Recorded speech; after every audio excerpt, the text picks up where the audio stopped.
अस्सलाम वालेकुम जी। मेरा नाम अमन खां है ते दो मेरियां बच्चियां ने, बच्चा कोई नहीं मेरा।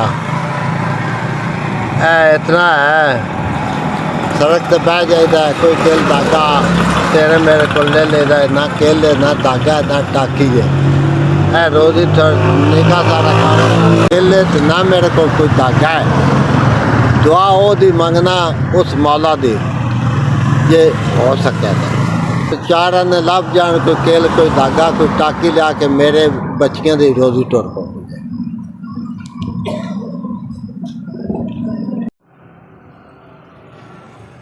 जिन्हें लोग 5000 रुपया टोरिया, अल्लाह मदद उन्होंने चौखी करे, चौखा रब देना माड़िया बने की खिदमत करते हो। किल धागा लियाव दे रोजी बच्चों की कमा दे, तुहानू भी दवाई दें दे तो लोगों भी दवाई दें दे।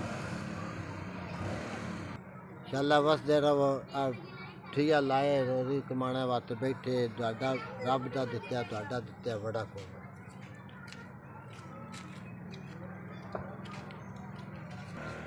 मेरी दुआ है दुआन अल्लाह करे तो किसी का मुताज ना करे, गरीबों की मदद कर दे, दुआन रब चोखा दे, चोखी दुआ दें दे।